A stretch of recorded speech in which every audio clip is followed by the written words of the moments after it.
I'm Mike. This is Glenda. Hi. We may look like two old folks. They're sitting here getting ready to talk about fly fishing. We're gonna. That's because we are too old. Well, okay, but at any rate, we're gonna start telling stories around the fire pit here about fly fishing. We're just chomping at the bit to get started. Yes. And you got to have a beginning and an end.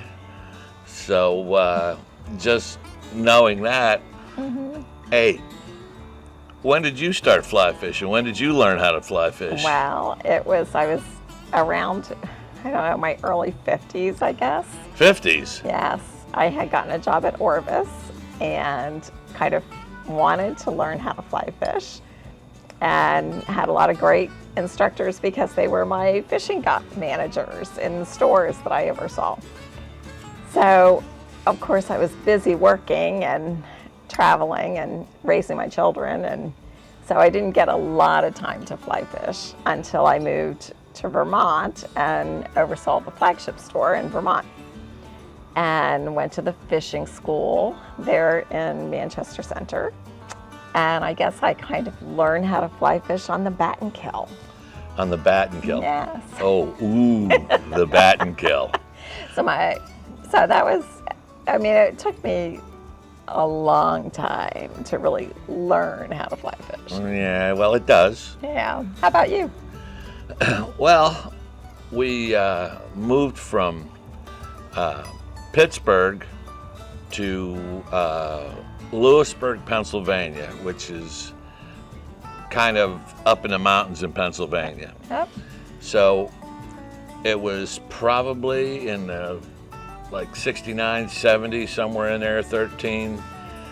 I was maybe 13, 14 years old, and my mom used to make us a picnic, and we would go up in the mountains. Yeah. And there was always something fun to do. You'd go up there, and there was this little stream that was about 10 to 20 feet wide, and it was right there by the picnic area.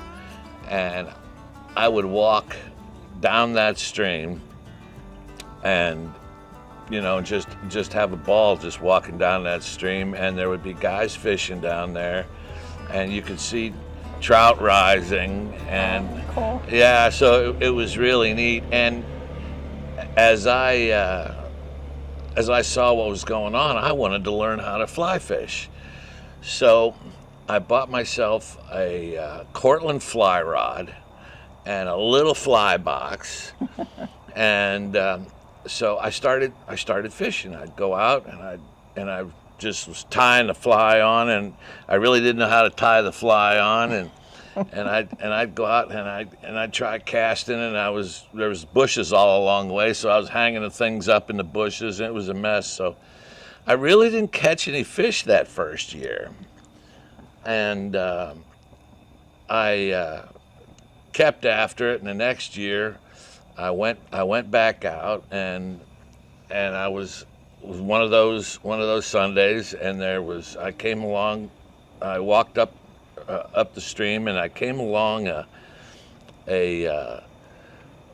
place that there was a cabin there called the Fourth Gap Cabin, and there was a big pool, and there was trout rising in the pool, and I'm walking along and I'm casting, and there was this old guy up on the porch. Yeah.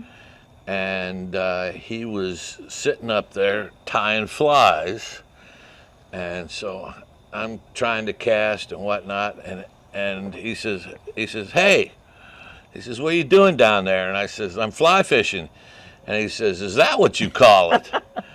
And so he came down, and we got to talking a little bit, and we went back up to the place there, to his cabin, and sat down on the bench, and he says, "What are you fishing with?"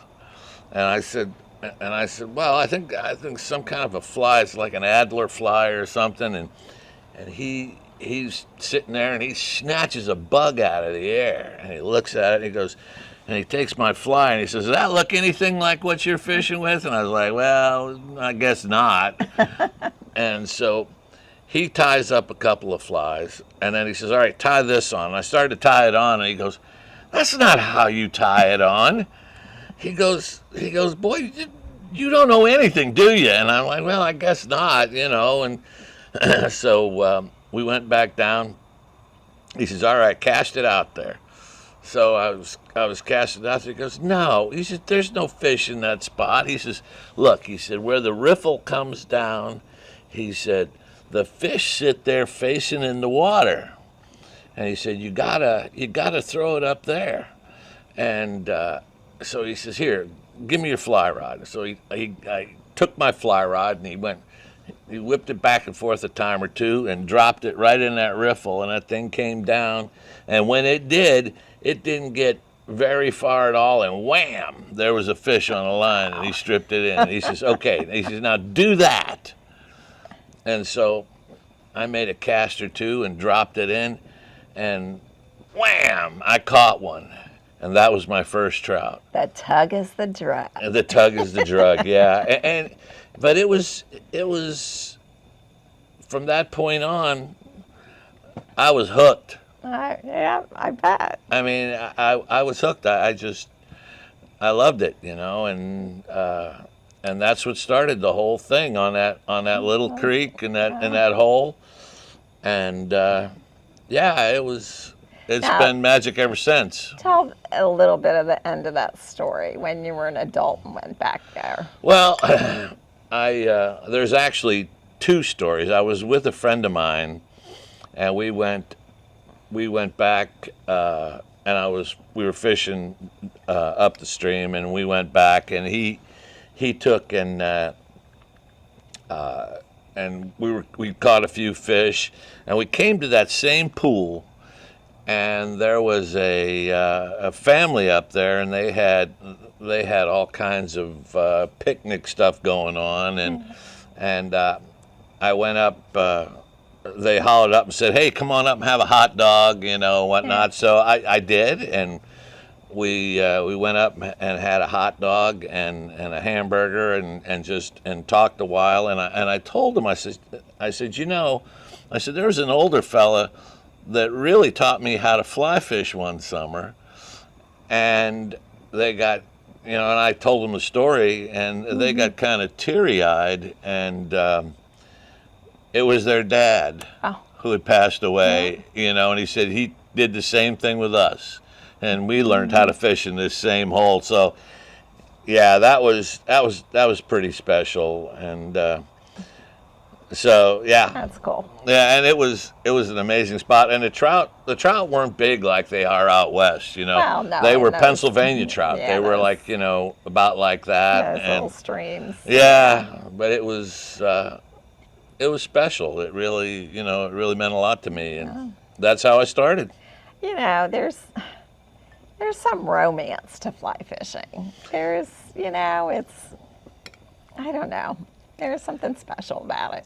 Yeah, it never gets old. No, it doesn't. It doesn't. We have gotten old, and between the two of us, we have 68 years of fly fishing experience. Between the two of us, 68 years. Which just is crazy. That's a lot. But you know, she didn't have nearly as many years, and since we've got together, it's been on. it's been on. She's had to do a lot of fly fishing, and we've been all over the country, and something like, what, 70? Between the two of us, we have fished 70 different streams, rivers, and lakes. We counted it up, and I think we've fly fished in over 15 different states, not counting saltwater fishing. Yeah, and a lot of different species with the fly rod too. Yes, yeah.